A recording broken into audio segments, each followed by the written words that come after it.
Minneapolis, 1996. A string of impossible murders strikes the city's glass skyway network. Victims staged in sealed rooms, each clutching torn pages from a phone book marked with cryptic letters. Detective Miles Harrington is called in from New York to unravel the ciphers. But as the messages form a chilling path through the skyways, Harrington realizes the killer isn't just taking lives. He's composing a performance, and the finale has already been written. The Skyway Cipher. Chapter 1. Cold Glass. Detective Miles Harrington arrived in Minneapolis just after dawn, stepping out of the terminal into a winter that didn't waste time with introductions. The wind came with teeth. A patrol sedan idled at the curb, wreathed in its own breath. Sergeant Dana Kittson, compact and steady-eyed, waved him over.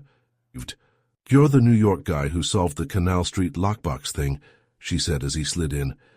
"We've got something similar, sealed rooms where there shouldn't be." "Not a phrase a building inspector likes to hear," Miles said. She smirked. "You'll meet one in an hour."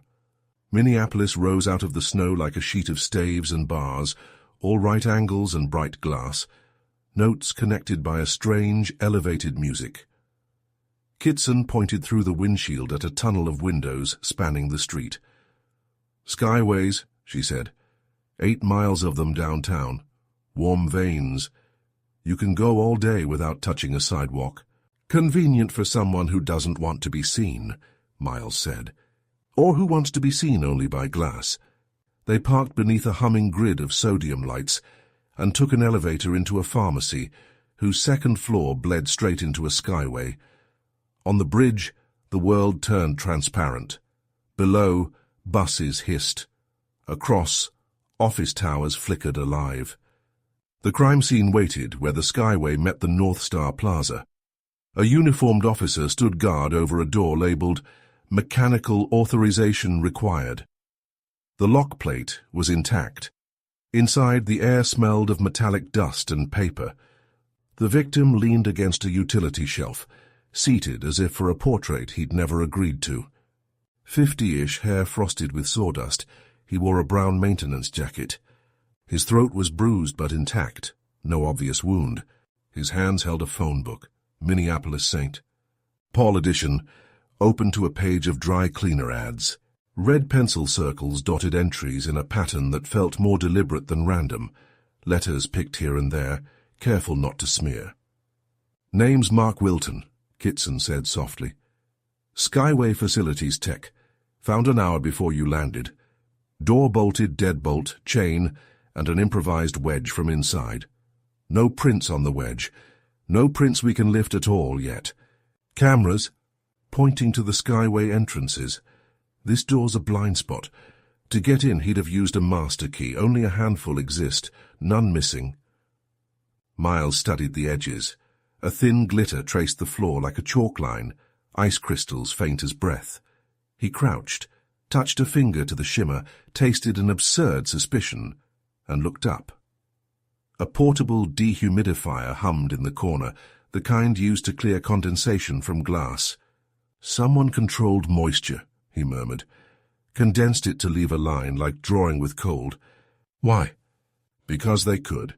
The medical examiner arrived, a tall man with a scarf knitted from patience. No petechiae, no ligature marks beyond superficial. The hyoid felt intact. "We'll confirm, but I'm thinking vagal inhibition," he said. "A precise choke on the carotid-like, putting someone to sleep without leaving a rope tail." "Quick practiced," Miles said. Kittson gestured at the phone book. "We already called a couple of these circled numbers. They're real businesses. But the circles don't mark whole entries, just letters. We copied them down." On the margin, a smear suggested an erased shape. Miles tilted the page against the fluorescent glare. The faint ghost of a square appeared, a box that had been rubbed out and redrawn later around a new cluster of letters. "Someone changed their mind," he said. "Mid-message." "Message?" He plucked a post-it from his notebook and wrote the circled letters in order as Kittson read them off. Northeast, then a gap, then Latch. Northeast latch, he read. Not poetry, but it's talking. Kittson exhaled fog. Northeast is a neighborhood across the river. Latch like a lock? Or like a Skyway latch, Miles said. Commercial latches up here can be reversed. They checked the northeast-facing Skyway door. The latch had been flipped accessible from the wrong side with a card shim. Someone had set a path only he knew how to walk. Back in the hallway, they met the building inspector, a rangy, tired woman with a clipboard and a pencil you could measure a man by. Her name was Lila Strand. Wilton kept this place running, she said, voice low with a throat burned by coffee. He knew the Skyways like arteries. If you're saying he let someone in, I'll say he only let in maintenance requests, and we logged no after-hours calls. Do you know who has the master keys? Miles asked. She laughed without humor. You're looking at one. The rest are issued to operations leads, the city's Skyway coordinator, and a consultant we use to audit safety. A consultant? Out-of-towner, Lila said. Name's Ainsley Reeve, urban design savant. Writes about pedestrian topologies. He hates blind corners and calls the Skyways a 9-to-5 labyrinth. We hired him to help us reduce dead zones. He's particular. Particular men leave particular signatures, Miles said, mind flicking back to the ice line. From the Skyway, he looked down at the city's winter grid. The white river beyond the buildings, the stone arch bridge like a spine, the stadium's curved shoulder.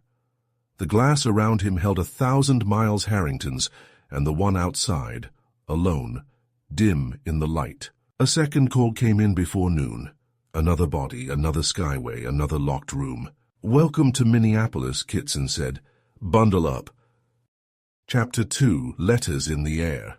The second victim, a paralegal named Shauna Tim, waited inside a conference room whose windows fed straight into a junction of Skyways, like capillaries knotting at an elbow. The lock plate gleamed unbroken. Inside, the air felt scrubbed, too clean, like a hotel room after the cart rattles away. Shauna sat in a rolling chair, face turned toward the window, hair brushed behind one ear. Her hands, folded neatly, held a page torn from the same phone book series. This one an alphabetical list of locksmiths. More red circles, smaller this time, tighter. On the carpet around her, tiny salt-white flecks. Ice again, but shaved this time, a dusting instead of a line. The dehumidifier in the corner wore a hole-punched masking tape label, North Lobby Unit. Someone had stolen it and returned it to its proper corner, dutiful as a penitent. The ME, Dr. Houseman, repeated his refrain, likely vagal response, induced with pressure. The timing, window early morning before cleaners commenced their rounds, matched the first case. No signs of sexual assault, no theft. The phone book page, more deliberate than any wallet. Letters? Kittson asked, handing over their transcription. Miles arranged them on his notepad. BOWLING, then another cluster, GREEN. Bowling Green, he read, but we're not in Kentucky. For there's a Bowling Green terrace in St. Paul, Kittson said. A Skyway, no. Green could be a command, Miles mused, as in walk signal, or... He looked at the Skyway map tacked to the glass, a mosaic of pastel corridors threading buildings like an over-eager child's drawing. Or it's telling us how to move. They traced both messages, Northeast Latch and Bowling Green, onto a city map. Lila Strand joined them, boots leaving melted constellations on the tile. If you make me talk to our insurance carrier before lunch, I'll scream, she warned. Not our goal, Kittson said, but we are calling your consultant. Ainsley Reeve answered on the third ring, voice warm and faintly amused. Always happy to talk about labyrinths, he said, though I prefer networks. Labyrinths suggest minotaurs. You're in town? Miles asked. Flew in last night. I'm at the IDS Center. The Crystal Court is one of the loveliest public rooms in America. Have you seen it in winter? The trees twinkle under glass like a promise. Stay put, Kittson said. We're coming. On the way, Miles watched pedestrians in the Skyways, a flow of coats and briefcases, heads bent into their own weather systems. Each bridge felt like a barometer. "The killer knows these rhythms," he said. "He knows when security walks, where the cameras turn, what rooms default lock when the HVAC cycles." "He?" Kittson teased. "Or she," Miles conceded. "But the specific control, the neatness, it's rehearsed, and he wants us to read." Crystal Court glowed like an indoor grove, tall ficus lit by a web of fairy lights. Ainsley Reeve, 40, thin, scarfed in tasteful wool, stood beneath a tree with a cup of black coffee and the aloofness of a man who minimized his footsteps. His eyes flicked to Miles's shoes, to the snow-stained cuffs, to the notepad. A cartographer measuring a stranger's edges. "So you're the out-of-town specialist," he said. "I'm the in-town out-of-towner. We should form a club." "We prefer to keep dues low," Miles said. Ainsley smiled, then dimmed it for respect. "I heard about Wilton," he said. He knew which escalators to kick. "For you write about dead zones," Miles said. "You argue that when people feel unobserved, they behave differently." "I argue that architecture creates behavior," Ainsley said. "Skyways are an experiment in social weather. They're safer than streets in winter, but they fragment the city. People become currents, not crowds. Currents can be diverted." "Diverted how?" Kittson asked. "By light, by temperature, by small frictions. You can cue movement with a plant, you can stall it with a bench." "Could you kill with it?" Miles asked. Ainsley's eyes never left Miles's. "You could stage a performance with it," he said. "Someone is performing for you, detective." They gathered around a map. Crystal Court's concierge produced a stack of glossy Skyway brochures. Ainsley laid a pen on the soft paper, like a surgeon touching skin. "Northeast latch," he said. "This junction's latch plate is reversible, and Bowling Green there's a Skyway over 5th Street that used to have green-tinted glass before the last retrofit. People nicknamed it the bowling alley for its long run and weird color cast." "You recall that from memory?" Miles asked. "I read the bones of places," Ainsley said. "They talk." Kittson's radio croaked. A third call, this time the Skyway over Marquette. Another sealed room, another fixed chair, another unmarked throat, another page. "Is this what you meant by performance?" she asked Ainsley. He sipped his coffee. "He's writing in a language you nearly speak," Ainsley said softly. "I'd hurry. The third movement often sets the theme." They found the third victim, a music teacher arranged with a conductor's baton balanced on white-gloved fingers, the absurd elegance of an insult. The page clutched in his hand had circles that resolved, when Miles traced them, into LYRICALSKYWAY. Lyrical, not a street, not a building, a mood. "Green, then lyrical," Miles said. "Color and tone." "He's choreographing a walk," Ainsley murmured. "A procession only he sees." Back at the precinct, maps multiplied. Kittson called in more officers. Lila produced maintenance logs showing which doors auto-lock, which are analog, which had been retrofitted. The Skyway coordinator, a tired man in a sweater vest, swore they'd upgrade cameras within the year. "And today?" Miles asked. "We add people," he said. "Eyes instead of lenses." Night returned early. Through the glass the city became its own reflection, cold and doubled. Miles stood at the Skyway window and watched pairs of headlights ripple like schools of fish. He could feel the killer's satisfaction prickling in the air, a writer who'd sent pages into the world and knew the readers were gathering. "Tomorrow," Kittson said from the doorway. "We try to read faster." "Tomorrow," Miles agreed, "before the fourth movement begins." Chapter 3, Dead Zones. They started before the coffee could be called coffee, a crew of detectives and maintenance supervisors, and one exceptionally alert building inspector, who had, by Kittson's account, slept 3 hours and dreamt in ductwork. Lila Strand carried a ring of keys that would shame a jailer. Each clink sounded like a promise she dared the day to break. They walked the Skyways in a slow crawl, noting camera angles, latch plates, HVAC intakes, and pockets of still air where footsteps went quiet and circulation forgot its job. Ainsley drifted with them, a ghost with a scarf offering interjections that were more like haiku than advice. The bend at Baker Center, he'd say, fattens people into clusters. Or this view is generous, generosity slows. Miles listened and let the city cohere. In New York the grid was a pulse, here it was a song with a refrain. What about the ice traces? He asked Lila, as they crossed a bridge washed in morning glare. We found fine crystals in both rooms. Mechanical rooms run dry, Lila said. But our units rehearse humidity. If someone plugged a dehumidifier into a closed room and propped the door a hair, they could create a cold front at the threshold. Pull the unit, shut the door, and the line persists. Why the line? Control, she said, proof. They stopped near a skyway whose windows framed the river like a postcard. A janitor peeled gum from the baseboard with saintly endurance. Two suits argued about bond ratings under their breath. On the far side, a violinist played for herself, a private morning vow. Kittson's beeper chirped. She stepped to the window, dialed, frowned. You won't like this, Harrington. He never did. The fourth call took them to a travel agency locked from within, a room that smelled of paper and static. The victim male early 30s agency manager sat 1 inch off square from the desk, as though someone had measured the angle with a draftsman's eye. He held a page from the phone book Airlines, of course. Circles arranged like a string of lights. The letters, once Kittson read them off, gave STARTEASTWALKWARM. A recipe, Miles said. Start east, walk warm. East end of the Skyways is where?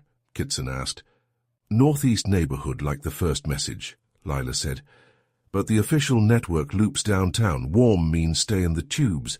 He's telling you the course. Ainsley bent over the desk and inhaled, ridiculous and precise. Printer ozone, he said. Old machines sing a particular key. He turned this room into an instrument.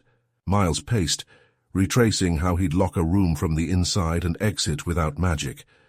The wedge trick could be retrieved with fishing line. The chain could be engaged with a bent ruler slid through a narrow gap if you set the stop just so. He rehearsed here, he murmured. You don't get this good without practice. They canvassed. The travel agency's neighbor, a CPA who collected novelty mugs, saw no one. A delivery runner remembered a man in a tan overcoat carrying a white plastic bag, the kind a dry cleaner would hand over. What time? Kittson asked. 7-ish, he said. I remember because the grain elevator whistle went. Dry cleaner bag, Miles said, like the phone book page in Wilton's hands. My team will pull every dry cleaning ticket printed after 6 a.m. within a 6-block radius, Kittson said. Make it before dawn, Miles said. He walks before the city wakes. At noon, the mayor's office called. Words like reassure and message and visibility pressed against the receiver. Kittson pressed back with resources and patience and don't make this a parade. They hung up equally unsatisfied. In the afternoon, Lila took Miles onto a roof. The sky bit harder here. The wind scoured his ears. From above, the skyways looked like frost laid across the blocks, seams binding glass to ambition. Lila pointed out retrofits, dead ends, planned extensions that stalled when budgets thinned. You ever think we built a maze we can't mop? She asked. Cities were always mazes, Miles said. We just added heating. He thought of New York's tunnels, of a different winter, a different sealed room. He shook off the echo. This city had its own grammar. He had to learn the prepositions. They met Ainsley that evening at a Vietnamese place that made steam a sacrament. He arrived with a tube for maps and a look of guilty pleasure at being allowed to draw. Over Pichot, he unscrolled a large format print of the Skyway network and laid acetate overlays on top, each dotted with highlighter circles. These, he said, are dead zones at different hours. At 7:30, the Baker to North Star link dims. At 8:15, the IDS to Dayton's link flares. Our killer navigates by absence. You mapped this today? Kittson said, incredulous and a little admiring.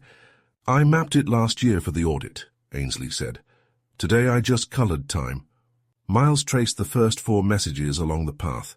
He's composing, he said. Each victim, each room, another bar.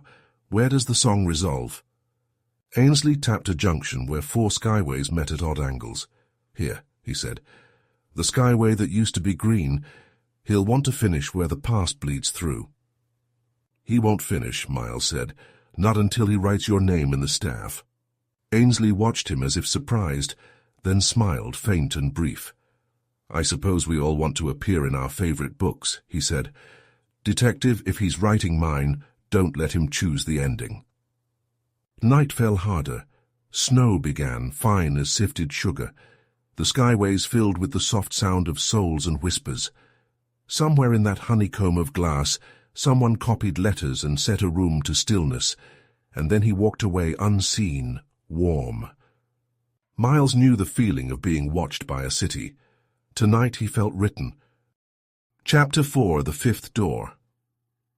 They staged officers like invisible commas, 1 at each junction, 1 at each bend.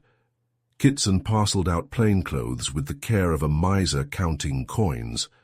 Lila issued temporary keys signed out to names that would be checked back in with blood if that's what it took. Ainsley hovered on the periphery, making suggestions that sounded like riddles until they didn't. Move the potted ficus 10 feet, he said at one point. It interrupts sightlines. The killer favors rooms he can load in a single motion. Load, Kittson said. Chair dehumidifier prop, he said. He packs a kit. They ran down the dry cleaning lead. A manager 3 blocks off Nicolette produced a ticket paid in cash at 6:42 a.m. Customer name S. Nor R, perhaps S. Nor, with a black overcoat and a measured impatience. The clerk remembered the customer because he'd corrected her spelling of polybag, saying it should be listed as simply bag, no hyphen. Pedant's a personality, Kittson muttered. Or a disguise, Miles said. The bag is for hiding props in plain sight. By mid-morning, a 5th message appeared. Not a body yet, but a phone book page taped inside a Skyway display case advertising a winter jazz series. Red circles looped through the classifieds as if the killer had grown tired of their pace and wanted to hurry the readers along. The letters SWITCHTHEENDS switched the ends. Latch reversal, Lila said at once. Doors whose strikes can be flipped. Or, Ainsley said, it's musical reverse the coda. Miles stared at the glass and saw only himself. Then he stepped back and saw a different thing. The case's metal trim had been recently unscrewed and retightened. The screws shone with a distinct burr. Someone had opened the case to tape the page inside instead of just pressing it to the pane. Why risk that? Kittson asked. To show he can, Miles said, or to pull a camera cable and reconnect it so the loop plays the last hour on repeat. They grabbed a tech. The case hit a junction for the Skyway's nearest camera. The blackout looped precisely 60 minutes of a quiet hallway while the present caught up. Somewhere under that loop, a 6th movement could be playing. They sprinted. The 6th victim waited in an employee lounge with a vending machine, humming to itself like a sleepy animal. An admin named Bert had stepped out for a cigarette and returned to the locked door, puzzled, then alerted security when his key wouldn't catch because the latch had been flipped. Inside, a woman in a secretary's cardigan sat with a crossword on her lap and a pen in her hand, as if arrested mid-grid. The phone book page in her fingers belonged to the AC repair section. The circles made CONDENSERTRAC. How's Iceline? Miles said to Lila. Your performance, Ainsley murmured. Houseman shook his head, ashen with the particular fatigue that comes from cataloguing another ordinary person turned symbol. No defensive wounds, no time to fight, he said. He knew exactly where to touch and how long to press. Chokeholds, Miles said, but delicate, a manual valve on the body. They locked down the surrounding skyways, funneled traffic through single-file points, checked bags. The mayor's office called again. This time Kittson let it ring. Then she answered, said, "We need calm and closed mouths," and hung up before calm could be debated. They drove to a storage cage in the sub-basement of North Star Plaza, because Lila had finally remembered where dehumidifiers went when not humming in forgotten corners. Inside, rows of units sat like a chorus line of squat soldiers. Inventory tags matched the departments, except 3 units had no tags at all, their cords neatly coiled, their grills dustless. "He's borrowing," Miles said, "and returning. Professional courtesy." "He's mocking," Kittson said. "Professional contempt." They established a rolling guard. Miles took a long loop alone at dusk, the skyways gone gold and blue in alternating panes, the city below a book read through glass. He stopped at a quiet junction where a shoe store window faced an indoor fountain frozen into silence. The shoe display had been arranged with symmetry that bordered on surgical. Left shoes in a perfect march, right shoes absent. "Switch the ends," he murmured, and backtracked to a junction he'd dismissed earlier where a reversible latch had, in fact, been reversed in the last hour. The maintenance log confirmed it. The camera looped exactly 60 minutes of a man-shaped stillness. He called it in. Officers converged. They found nothing but evidence of movement through a private corridor that connected to a travel agency, and then to a stairwell, and then to a parking deck, and then to air. Back at the precinct, Kittson leaned on the edge of a table as if the wood could lend her spine. "We need a suspect, not a poem." "We need both," Miles said. "Who knew the humidifier's storage cage? Who owns a master key and a reason to scold a city out loud?" "Don't say the consultant," she warned. "He was with me in a meeting during number 6. "I wasn't," Ainsley said from the doorway, surprising them both. "But I was in eyeshot of 50 people. Public safety and publicity." "Or maybe he hired a proxy," Kittson muttered. Ainsley lifted his hands. "I'm not insulted," he said. "I've been accused by worse. If it helps, I'll hand over my calendar, my notes, my breath." "Hand over your maps," Miles said. "And tell me where you would walk if you wanted to show a city its weaknesses." Ainsley tapped the overlay where dead zones met. "Here," he said, "the part of the song that can't decide what key it's in." "And that," Miles said, "is where we bet the 7th door will open." Snow fell, and the city tucked itself in under a white sheet that revealed every contour. Miles looked at the map and felt the killer's pulse under the paper, steady as a metronome. Chapter 5 Rerouted. They put plainclothes at the junction Ainsley had circled and let the city do what it always did: move. Office workers flowed past like schools of winter fish. Delivery carts squeaked. A teenager in a starter jacket practiced a yo-yo trick until gravity remembered its rights. At 6:58 a.m., a maintenance worker keyed into a door marked Storage Electrical. At 7:01, a woman in a white parka stopped at the window to adjust a scarf and moved on. At 7:05, the Skyway's camera hiccuped. At 7:06, the plainclothes officer at the bend thought he heard a click that wasn't his own boot. By 7:10, Miles had a pry bar in his hand. The 7th victim was alive. She sat slumped in a rolling chair, eyes open and unfocused, breath a shallow flutter. The dehumidifier purred. A phone book page lay on the desk, circled letters waiting for hands that had missed their cue. Houseman, summoned at a run, pressed fingers to her neck and nodded. "Near," he said, and they carried her out like a fragile instrument. The letters read WAITFORTRANSPOSE. Wait for the response. "Music," Ainsley said, bent over the page. "Change key." "Or doors," Lila said. "Transposition locks. Old ones can be reversed by loosening the strike, and—" The storage room's strike plate sat slightly proud. The screws smelled of a fresh bite.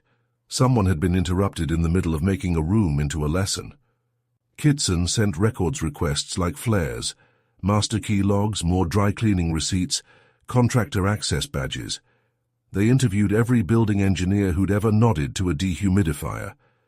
The list of people who could do this and would do this did not intersect as neatly as anyone needed. At noon, the woman opened her eyes in the hospital. Her name was Elise Pang. She'd come in early because she liked the quiet before phones. She'd turned the lock out of habit. She remembered a man's voice saying, "You make this place breathe," and then a pressure that translated into nothing. No face, no smell, just the voice and maybe a corner of a scarf.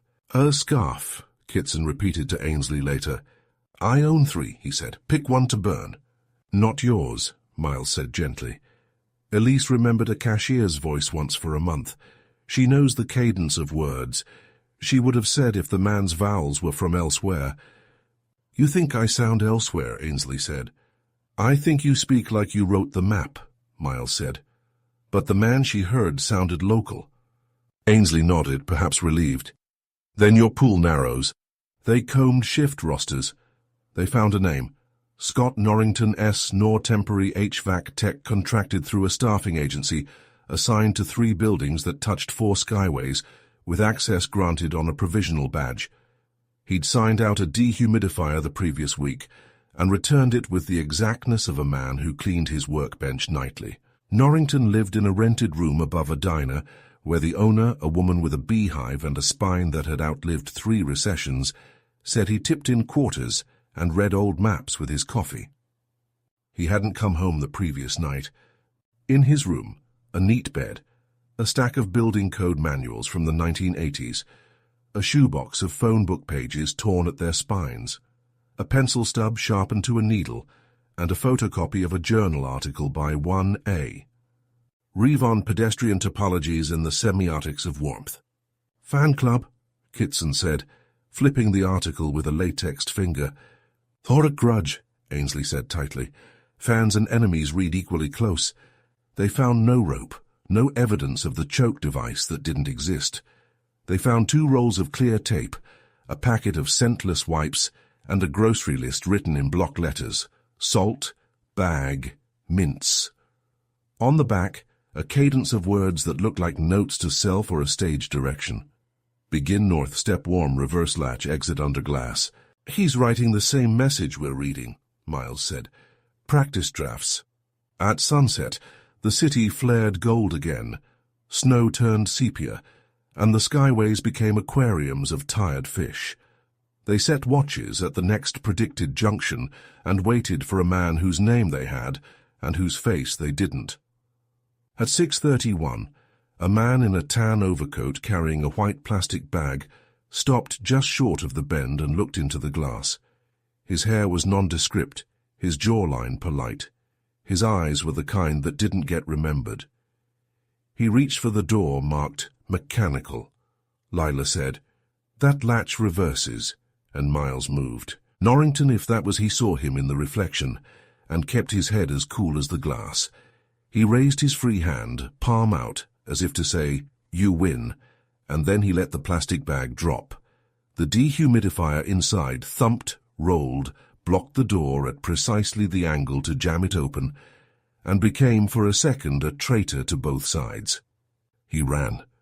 Miles gave chase across glass. The city below unfurled like a grid of chances. They hit a bend and then another. The skyway doing what Ainsley had said it did, fattening, thinning, diverting. Norrington knew the route too well. He hit a door that should have been locked from this direction, but the latch had been reversed sometime in the last hour. He slipped through. Miles hit the glass hard enough to feel his molars sing. By the time they circled around, the man was gone into a parking deck and then into a stairwell and then into air. They stood at the top of a set of stairs that smelled like rubber mats and old snow, and listened to a city that did not volunteer to help.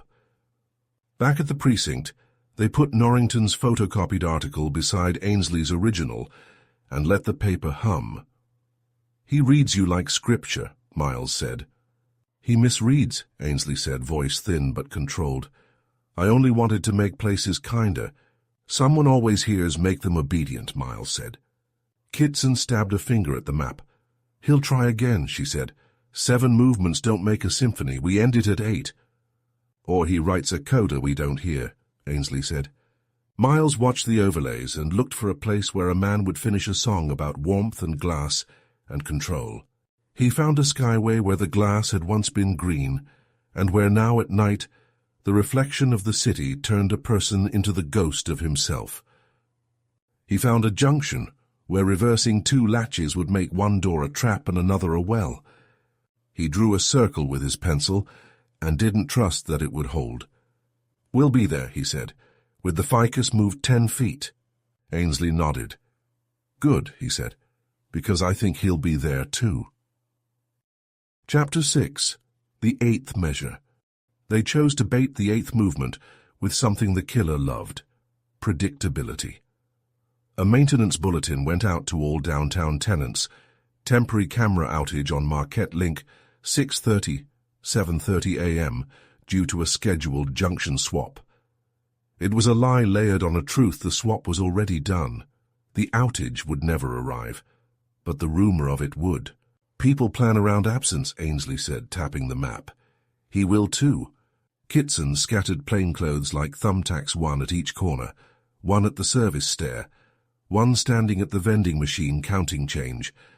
Lila inspected latch plates with the hooded glare of a hawk. "This one can be flipped with a dime," she said. "This one requires a hex key.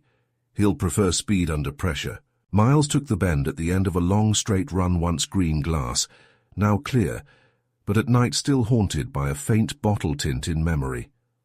Below them, the snow-cuffed city winced in morning blue. A janitor pushed a broom back and forth with the metronome patience of a man who liked that something obeyed him. At 6:41, a man in a tan coat paused 2 panes short of the mechanical room door. He shifted the white plastic bag, almost cordial, as if asking the glass for permission. Then he moved, a very small movement, the exact distance between "I am not here" and "I am." His free hand dipped to the latch and found it reversed, just as he'd left it earlier in the hour when the rumor of the camera outage was brightest. The door nosed inward with a relieved sigh. "Now," Miles whispered. The tan coat didn't look back. He slid in, closed the door, and in that instant the vending machine officer stood. The stairway officer stepped out. Lila produced a key like a conjurer, and Ainsley, against every instruction, took 2 steps nearer, as if an audience were part of the ritual. Inside, a dehumidifier already hummed. The killer had pre-positioned it the night before, hiding it behind a stack of carpet tiles and counting on the fact that no one looks behind neat. Miles opened the door fast, body sideways, eyes ahead. The room smelled faintly of ozone and winter breath. The tan coat turned, polite face untroubled, as if hosting. "Scott Norrington," Miles said. The man tilted his head, undecided about names. "I maintain the climate," he said. "Someone has to." "You're choking people," Kittson said flat. "Choking is crude," he murmured. "I show them where their bodies stop obeying. It's education, brief and precise." He moved with the same math he'd used on doors. No wasted motion. A hand came up, not for a weapon but for a wedge, and the door bit its own jam. Lila swore. She'd seen that trick in old fire safety demos. The wedge would keep the door from being blown wide by panic, let air seep like a secret. He'd practiced this choreography to fluency. Miles drove him against the shelf. The bag split. The dehumidifier rolled. The sound of plastic wheels chuckled. Norrington pivoted around the shelf's end and slid past, a man whose bones understood maintenance maps better than police diagrams. The chase arrowed through glass corridors. Ainsley ran too, scarf trailing like punctuation, earning Kittson's hissed oath.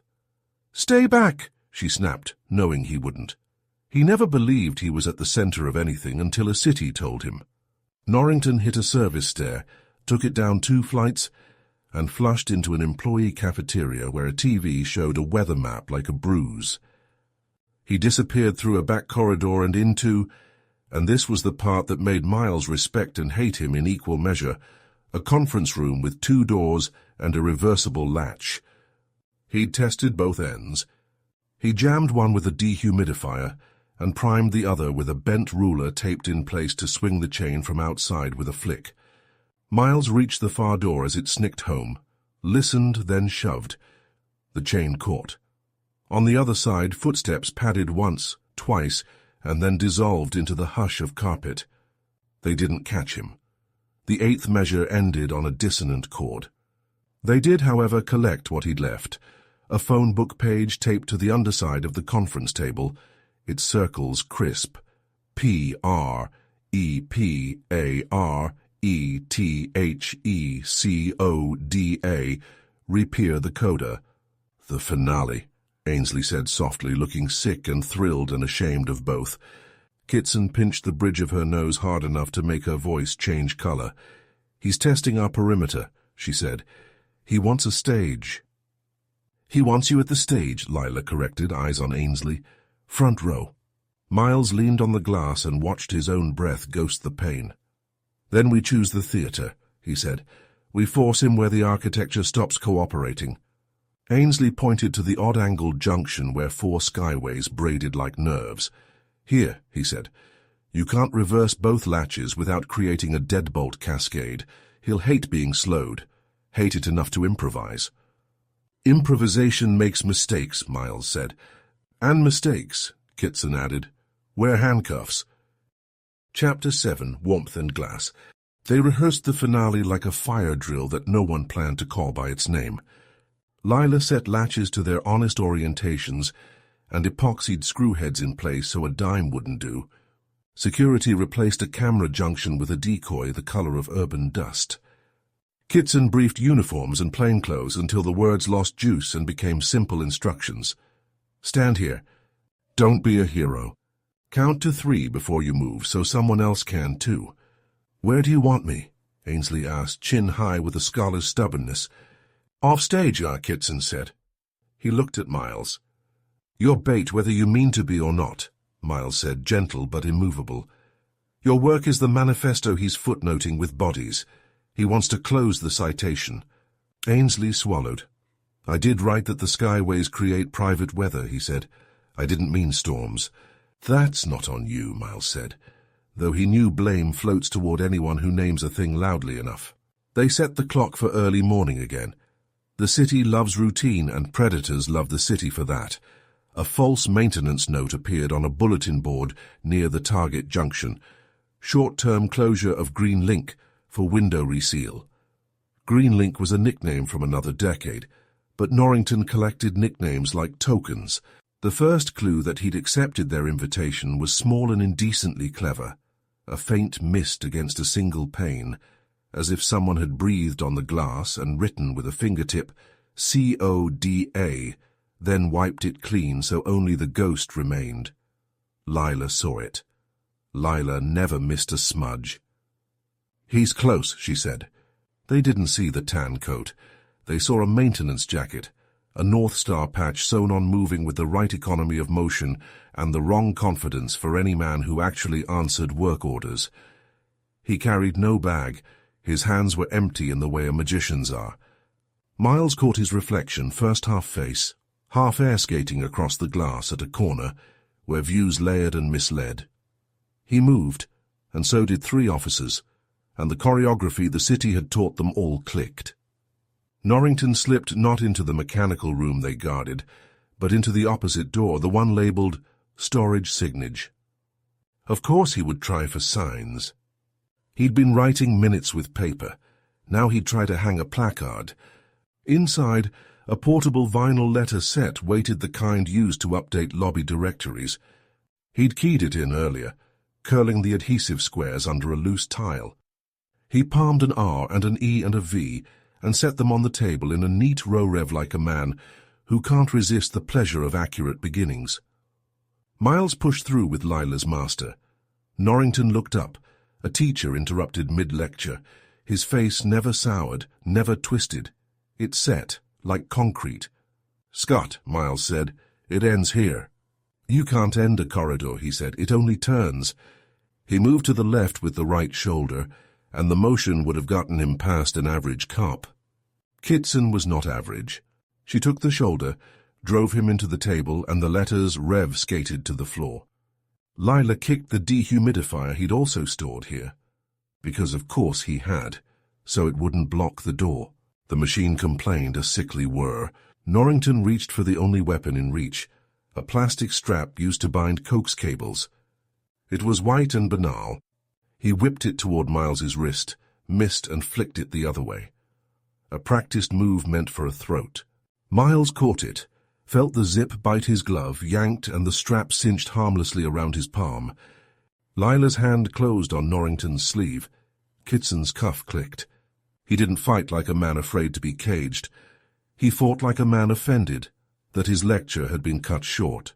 "You learned the letters," he said to Miles as the second cuff snapped home, "but not the composition." "Then teach me," Miles said, "while we walk." They walked. The skyway brightened around them by degrees as office lights rose from sleep. Norrington narrated, almost relieved, like a docent. He explained the first room, the way he'd wedged a door with a dehumidifier at exactly the angle to free his hands for the choke. He refused to call it choke. He described the camera loop he'd built into a display case junction. The city hinges on vanity. You can always get behind the mirror. The chain tricks, the reversed strikes, the precise pressure he'd used under the jawline to command the vagus nerve. Houseman, hearing it later, would whisper sociopath without heat. Miles had no interest in labels. He had interest in endings. "What's the coda?" he asked. Norrington's mouth flattened to the idea of a smile without any of the feeling. "To hold him," he said, nodding at Ainsley, who walked 3 paces back, pale and proud, in a room of his own theory. "He made the dead zones. I only set chairs in them." "No one dies because a man names a hallway," Ainsley said, voice trembling like someone whose hands haven't yet caught up to fear. "You chose." "I obeyed," Norrington said. "The city." "Cities don't give orders," Miles said. "People do." They reached the precinct. The cuffs came off long enough for paper and then back on in a different way. The morning news ran footage of a man in a maintenance jacket, guided by 3 silhouettes, and a 4th that looked like guilt wrapped in wool. The city exhaled. The weather map brightened. In interview 2, Norrington asked for water, and then for silence. He stared at the one-way glass and waited for it to blink. It didn't. 8 measures, Kittson said after, voice softer now that the beat-down adrenaline had gone home. "Do we get 9 and 10 without another body?" "We will," Miles said. "He brought a story to tell. We'll let him finish it on paper." Ainsley opened his mouth and then closed it. "Do you need me?" he asked, meaning in the room with the man who'd wanted to pin him to the board like a butterfly. "Not today," Miles said. "Today you go write better signs." "And move a few ficus," Kittson added, not unkind. Ainsley nodded. "I'll make the weather warmer," he said. "Make it human," Miles said. "Warmth comes later." Chapter 8. The Room Without Weather.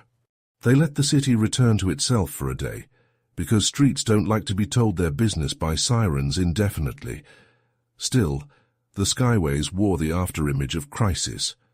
People walked with the new habit of checking latches with their eyes. Norrington refused a lawyer, then asked for one, then waived the right again with the irritability of a man who thought rules should accommodate his tempo. Miles sat across from him with an old coffee that had become a metaphor. "You wanted to humiliate a man who wrote about movement," Miles said. "But you went after maintenance, admin, a paralegal, a teacher. What connected them?" "They kept the corridors moving," Norrington said. "People who think they create the weather, they don't, they service it." "Did someone die in a skyway?" Miles asked. "Is that this?" Norrington's eyes didn't flicker. His cheeks remembered how not to move. Silence became a craft. Houseman brought stacks, autopsy results that read like restrained accusations. Medical journals explaining vagal response with a clinician's cool. Evidence reports modeling latch reversals as diagrams of bad intent. Kittson brought badges and logs and a staffing agency file for one Scott Norrington HVAC Tech 2, with sparse work history and a P.O. box as a permanent address. "What's northeast latch?" Miles asked after an hour of carefully placed quiet. "First message, why start there?" "It's honest," Norrington said. "East is where the day begins. Latches are where doors tell the truth." "Who taught you pressure points?" Miles continued. "The city," Norrington said again, bored with repetition and proud of it. "It whispers where people are tender." "People taught you," Miles said. "Someone had hands on your hands." Finally, a hairline crack. "You can learn from a book," he said, "and from practice." "Practice on who?" "On yourself first," he said almost kindly. And Miles read a childhood in that sentence, one with experiments in quiet hallways. Ainsley sat in the observation room with Lila and kept his hands folded like a student telling his body to behave. "Did any door trap someone after hours?" Miles asked him through the intercom. "Before my audit," Ainsley said. "A winter in '93, power fluctuations at North Star. A woman panicked and ran the wrong direction while the failsafes cycled. She wasn't hurt physically, but the newspaper called it entombed in glass, which was theatrical and predictable." He looked at Norrington through the glass. "Did he know her?" Kittson pulled the clip. The article was 3 paragraphs and a photograph of a blank corridor captioned like a crime scene. The woman's name, Paige Corey. A follow-up mentioned the fiancé who blamed the system and filed a complaint with the city. The fiancé's name was omitted at her request. "We find the complaint," Kittson said, already moving. They did. It had been written in a careful, print-like script. The return contact was a voicemail number at a hardware store, the signature, S. Knorr. The city had filed the complaint under Noted, then under Resolved, signage updated, a triumph of bureaucracy and font size. When they put the document in front of Norrington, something in him tightened and then smoothed like a wrinkle ironed out. "You updated the sign," he said, as if that were the punchline and the prayer. "Paige Corey left you," Miles said softly. "Or she stayed and you lost her anyway. Which is it?" "She went to ground," he said. "Cities make that easy." "You made strangers into proxies," Miles said. "You wrote your grievance in their throats." He closed his eyes, not with grief, not with guilt, with irritation. "You don't speak the language," he said. "Then translate," Miles said. Norrington leaned back. "The coda wasn't a death," he said. "It was a demonstration." "Of what?" "Of how anyone can be quieted with arrangement," he said. "A room, a latch, a draft. You love the myth of the singular act, detective, but the room kills, not the man." Miles could have said 100 things. He said one. "Rooms don't pick up dehumidifiers." Silence again. The kind that doesn't teach. They booked him. The county attorney, a woman whose gaze measured both principle and headlines, drafted charges like stairs, multiple counts of murder in the 2nd degree, 1 attempted, aggravated burglary, tampering with public safety infrastructure. Words stacked into an architecture the city could stand inside. Ainsley drafted something to a letter to downtown building managers, recommending signage audits, latch standardization, camera junction security, and the prosaic miracle of more eyes. Lila annotated it with the brisk authority of a person who trusts wrenches more than memos. In the late afternoon, Miles walked the skyways alone one last time, not to brood but to listen. He stopped where the glass made a cage of reflections and watched his outline blur into the city until it was no longer clear which one of them could be arrested. A kid rolled a yo-yo down and let it climb. A woman tapped a rhythm on her briefcase. A custodian wiped a handprint and left the glass without weather. The city declared itself alive in the thousands of tiny ways that beat speeches every time. He called Kittson.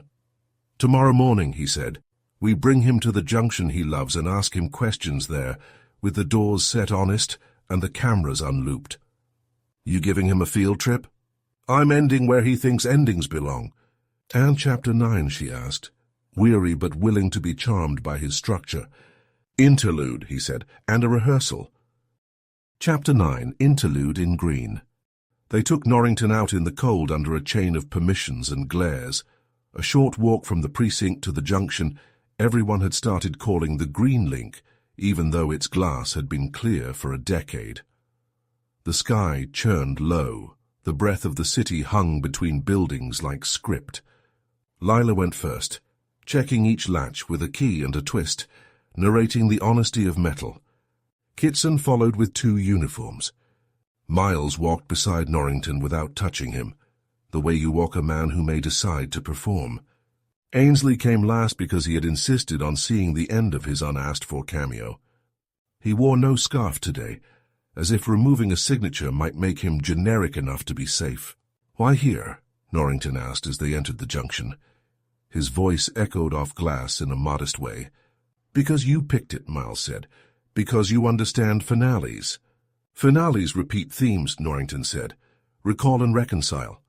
Then recall Paige Corey, Miles said, simple and cruel and necessary. And reconcile her with the people you turned into lessons. Norrington didn't look at the glass, he looked at the doors. You made them honest, he said, almost approving. You slowed the room. When rooms are honest, Lila said from the corner, people have to be. He stopped in the exact center of the junction. The view ran away in 4 directions like choices. Did you know, he said, voice turning to lecture, that when the Skyways were first proposed, a newspaper called them a second city over the first, a diagram on top of a diagram, a place where you can pretend to touch the world and not be touched back. Ainsley flinched, like a man whose own paragraph had been read at him by a hostile witness. So you wanted to be untouched, Miles said to Norrington. So you made rooms where only your hands could speak. I picked this because it used to be green, Ainsley said suddenly, stepping forward, forgetting his place in the scene. Because you like old ghosts. Norrington finally looked at him. You wrote Dead Zones hum in a minor key, he said. You made them sing. I meant fix them, Ainsley said. Fill them with eyes. They filled with me, Norrington said. And there it was, the bravado that had nothing to do with heat and everything to do with control. He had staged rooms and expected applause in the clean absence of clapping. Scott, Miles said, you will tell a jury that rooms kill. I will tell them you did. You can pick which ending sounds better, but you can't pick the ending. Norrington's gaze flicked to the far door, calculating. The latch was right, the chain untrickable, the camera a real one with a new junction Lila had corked like a mother. There was no trick path. The only path was out through people. He exhaled. For the first time since they'd opened that mechanical door on the 8th measure, he looked small inside the room he had wanted to command. I didn't kill the teacher, he said too quickly, and Houseman would later roll that sentence around in his mouth like a coin and ask to see it again. He died because his heart obeyed my fingers. I set the instrument. The body played. Try that on a jury, Kittson said. See if they applaud. He looked at Ainsley one last time. I could have held you for a minute without a mark, he said, like a man offering a thesis he didn't get to defend. You would have slept and woken thinking it a feint. You would have killed me, Ainsley said. You just would have used pretty words. Miles signaled the uniforms with a small tilt of his head, the kind of cue the city had been teaching them all week. They turned back. The interlude was over. The last movement waited where all stories do in a room with chairs and fluorescent lights and a taped line on the floor. As they led him out, a child pressed both hands to the glass on the parallel skyway and stared, the way children stare when a city's private weather briefly becomes visible. Her mother pulled her away gently, re-establishing the everyday. That was the right move. The everyday is where cities heal. Back at the precinct, a public defender finally sat. Norrington spoke less. Paperwork swelled. Snow began again. It always does in stories like this. Miles stood at the window that never stopped offering him back to himself. He thought of sealed rooms and reversible latches and the sound a dehumidifier makes when it rolls under a door like a small, obedient animal. He thought of Paige Corey, whose name had entered this not because it was necessary to close the case, but because it was necessary to close the sentence. Tomorrow the charges would be finalized. The press conference would find metaphors about glass and trust, and the quiet violence of design. Ainsley would go home and rewrite a paragraph to include the sentence, all networks need humility. Lila would order new latch kits and harass a purchasing manager until they arrived. Kittson would sleep 6 hours without dreaming in ductwork. And Miles Harrington would board a plane back to New York, where other corridors waited with other weather. Not quite yet. Chapter 10, Coda. The morning of the arraignment, the sky turned the color of paper you've spilled coffee on and let dry. A map of old weather. The courthouse steps filled with microphones and winter boots. Someone handed Kittson a statement, heavy with words like closure and partnership. She crossed out 3 lines and added one, We made the doors honest. We'll keep them that way. Inside, Norrington sat at the defendant's table looking like a tidy bolt. His attorney murmured. He nodded once as if acknowledging a maintenance schedule. The judge set dates. The city made notes. It was the part of every story that looks like the end and is actually openings stacked on openings. Miles didn't speak to cameras. He stood with Lila and Ainsley near a back corridor where the building's own glass made tunnels of light. "You'll be careful with your next essay," Lila said to Ainsley, not unkindly, more like advice a good supervisor gives a bright new hire. "I'll be careful with my doors," Ainsley said, "and my metaphors." They left the courthouse into a cold that had edge but no teeth left. The skyways, even blocks away, glinted like a solved puzzle. People flowed, currents rebraided. The city remembered the business of being a city. At MSP that afternoon, Miles watched de-icing trucks draw pale lines on wings and thought of the ice traces that had first given him the killer's appetite for control. He boarded late, last in line, one hand on the rail, coat still smelling faintly of another place's HVAC. The aisle narrowed and then broadened, and he found his row. A man in a tan overcoat stood to let him pass, smiled with that polite face the city had taught Miles to distrust in its very tidiness, and Miles stopped.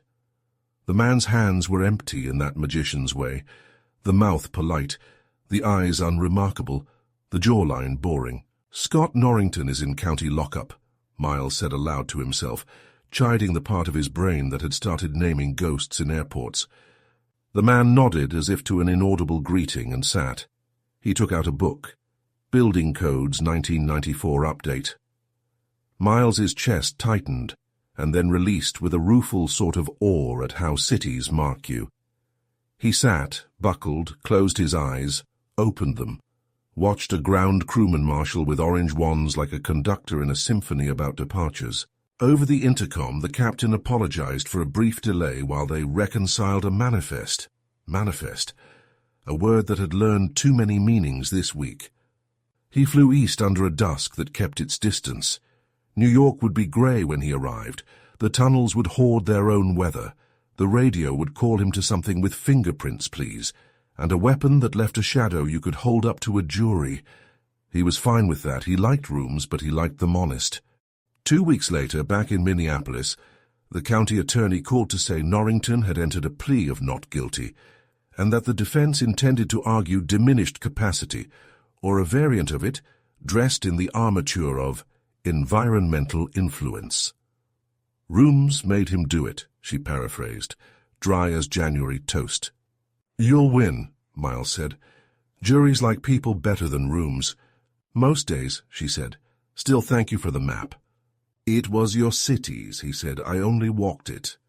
He hung up, walked to his window and watched New York reflect him without advice. On his desk sat a padded envelope he hadn't opened forwarded from Minneapolis. No return address. He slit it with a thumbnail and slid out a square of vinyl letters, the peel and stick kind used for lobby directories.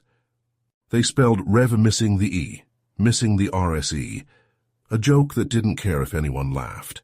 No note, no scent, just the knowledge of a man's habits and a reminder that endings prefer a quiet coda over thunder when a city is tired of noise. He put the letters back in the envelope, sealed it with tape, labeled it for evidence and walked it over to a shelf that didn't take poetry personally. Then he went for coffee he wasn't going to enjoy and stood in line behind a woman who tapped a rhythm on her sleeve that sounded like 4 skyways meeting at odd angles. He thought of Lila, moving a ficus 10 feet like an exorcism. He thought of Ainsley, revising a paragraph to include humility instead of weather. He thought of Paige Corey, whose name had appeared in a file and who had likely never wanted to be in any story at all. He thought of doors, and how sometimes the only trick is to set them honest and hold them there, which is not a trick at all but a practice. Back in his office, the phone rang with New York on the other end, the voice of another network with its own minor keys. He said his name, listened, picked up a pen, and began drawing a different map. The city out the window did what cities do. It moved warmth where it could, glass where it must. People crossed through it, unremarkable, remarkable, alive. And that, Miles decided, was the only coda he wanted to keep. End of chapter and end of story.